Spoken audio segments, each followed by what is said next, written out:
This week we got some awesome Bermuda SP art revealed, even more blaster support, another legendary mermaid idol makes her appearance, and some spicy Nova Grappler reveals. I'm Mr. Timeleap and you're watching Cardfight Update.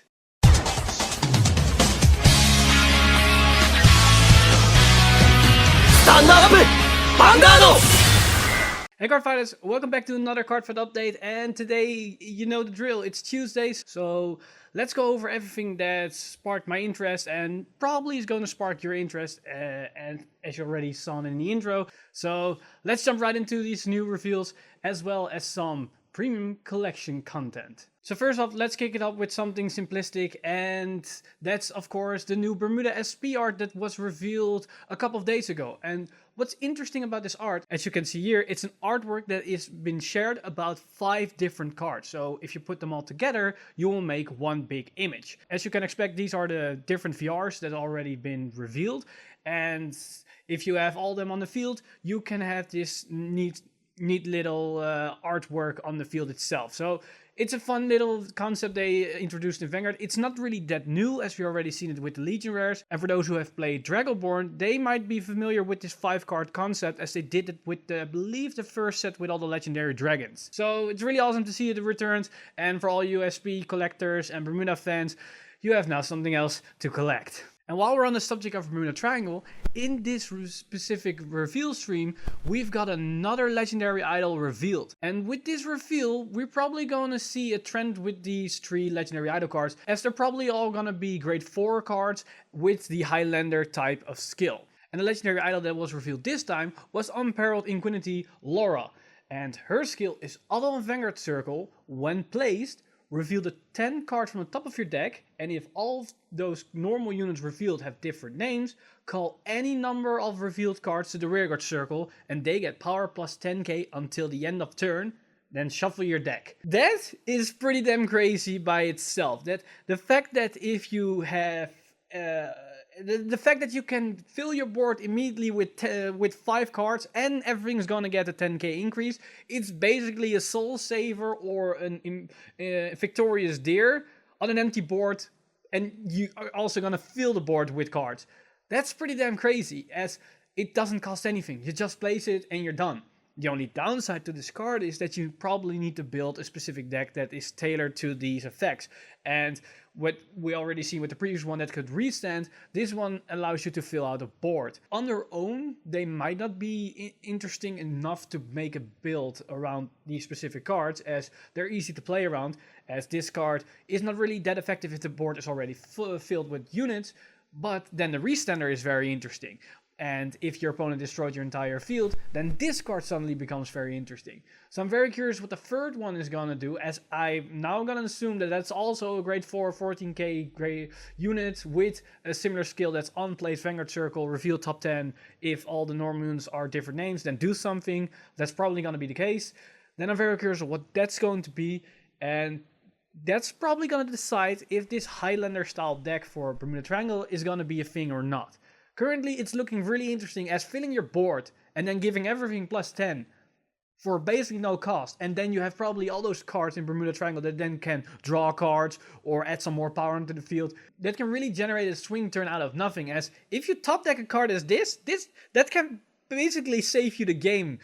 And not a lot of cards can do that, and especially in Standard, this is really new. And I'm really excited for this and the upcoming support. Also, another card that was revealed this week was the new support for the Blaster series, and this time it was Blaster Dagger.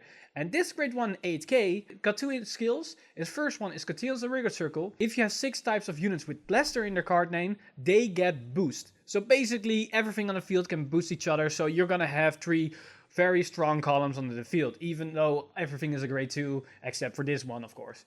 That's very good actually. So pretty decent. Then its second skill is Auto Rearguard Circle. When your Vanguard's attack with Blaster or Arc Saver in its card name hits a Vanguard, you may return this unit to your hand. So this helps the situation where you want to save your key units for Blasters, as you want to keep filling your board with Blasters, but against a control clan that might be a little bit difficult. With this, you can bounce it back and save that card for a later turn. And it's really good to see that it works also with Arc Saver, as Arc Saver itself might be in a little awkward spot, as seen as it ask for 6 units with Blaster in its card name, and it's the same for the arrow. That might be a little bit hard with Arc Saver. If you combine this one with Blaster Arrow, it might be a little bit weird, as seen as Blaster Arrow just gives everything resist. So why do you want to bounce it back? Because the moment that you bounce it back, you lose that resist. So it depends what the other cards are going to do, how good this card in itself is. And basically for this one, we have to wait and see for the rest of the Blaster support. This looks to me on the what lower scale of the good cards, but we're probably missing some key units with the other cards. And maybe one of those Blaster cards states that Arc Saver Dragon is treated as a Blaster unit. Maybe that's the case. We just have to wait to see it for the rest of the Blaster support. But now it's a little bit too early to dictate if this is a good or bad card. Another interesting thing that was revealed today was the addition of 2 new artworks for the upcoming Premium Collection set. And these artworks are the following 2 cards. The left one is called Final Dimax. And every Dimensional Police player immediately knows what that means. So expect a lot of crits and a lot of power. And the one on the right, it might not be that obvious because the image is a little bit small and the resolution isn't that high, but that is Morfessa. So we're gonna get a new G-Unit version of Dimax called Final Dimax, and we're getting a new Morfessa card that's also a G-Unit. So probably new ritual support. So for all your Dimensional Police, Dimensional Robo, and Luards and Shadow Paladin players, eat your heart out. You're going to get some new spicy support, well, at least for premium. Now let's round up this Cardfight update video with the latest, biggest and spiciest support reveals, and basically the thing why everybody was watching the stream, and these are the new Nova Grappler support cards.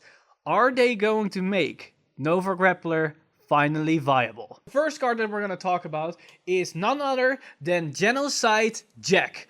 Or should I say Brutal Jack for the English format as they changed the name. Sadly they nerfed the card to Oblivion as it's no longer an 11k base, it's a 9k this time. But he got some interesting skills. As his first skill is Continuous Vanguard the Rigard Circle. During your turn, this unit gets plus 10k. So if you ride this thing, it's a 90k attacker right out the gate. So it will hit anything, even against force, when they went first. Also, what's interesting, if you went first and you call something to the Rigard Circle, you can attack with it, they get a defensive trigger. Well, you don't care as your Vanguard is already plus 10k, so it's still gonna hit. Very good for early aggression.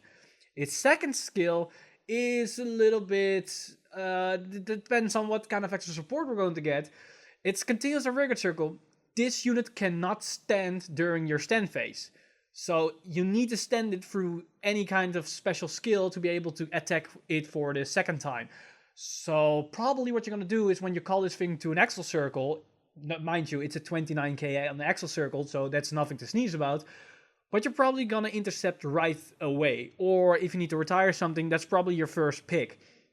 However, you can fix this problem with his third skill as it's act on Rigard Circle once per turn, cost, rest 2 Rearguards, and stand this unit. So by resting maybe 2 triggers or some cards that you're probably going to retire or there's something you're going to do with it, then you can rest them to have some value out of them and then you can stand this thing. So probably we're going to have some extra support cards that maybe will synergize with this a little bit better to make Genocide Jack a lot more viable. But overall, it's a very good card as it allows for the early game aggression, and with this, defensive triggers won't be that of an issue in the early game. And that's pretty big for a clan like Nova Grappler. Now for the big reveal, and it's really odd to say a big reveal on a grade 1, as yes, the last card that was revealed was a grade 1 for Nova Grappler, that is Clay Doll Mechanic. And he brought a friend this time. Also, he brought some 2 interesting skills. As his first skill is Auto Rigard Circle. When placed, if you have a total of 4 or less cards in hand and rearguards, draw a card. That is pretty big, as Nova Grappler usually have an issue with low hand size as well as people destroying their rears or sniping them. This card fixes that to some extent. Also, if you combine this with the VR, that's going to be pretty big as the VR attacks in the main phase. So what you can do is keep calling on top of your rearguard so you don't have more than maybe 3 rearguards on the field. And at some point your hand is going to shrink, and then you can activate Clay Doll Mechanic and draw and then chain it off again. And this card works even better with the VR thanks to its second skill, as that's Auto Rigard Circle. When you counterblast, so the moment that you use counterblast anytime in the game, cost, retire this unit, and countercharge. So basically, what you can do is attack with this thing or boost with this thing, and mid-turn, mid-battle, you use a counterblast, and then you destroy this unit and you can countercharge that immediately back. So what you can do with the VR, as seen in the series, we still have to get the official skill, but it looks a lot like counterblast 1, call a card in main phase, and immediately attack with it. So if that's the case, and then you keep using that skill, and at some point, you're, alright, it's already rested, so counterblast 1, call unit to the field, then activate his skill, and retire it, and immediately countercharge, and then you can call one more unit again. Or you can use it mid-battle for some restanding that already has boosted. Then you can use this effect to get some extra counters to enable one extra push, or maybe 2 extra pushes, depending on what kind of effect you can enable. So it's a really good card that synergized a lot with all the different cards in Nova Grappler. And I'm very curious of what all the other cards are going to do, especially with something like Genocide Check. But that's basically everything for today, as there wasn't really a lot more than this. The most reveals were during the live stream, but we got some interesting cards throughout the weeks, but most of those were just random promos, and basically I don't really want to go over Japanese promos, as 9 out of 10 times we don't get them here in the West. So let's wait and see for the rest of the cards. And this set for Nova Grappler is looking pretty damn good in my honest opinion, and they might have a shot this time. But let me know in the comments down below what you guys think of all these new support and the new SP artworks, as well as the Morfessa and the final Dimax for the premium collection. So yeah, let me know in the comments down below what you think of this week's Cardfight update reveals, and I see you guys, as always, in the next one.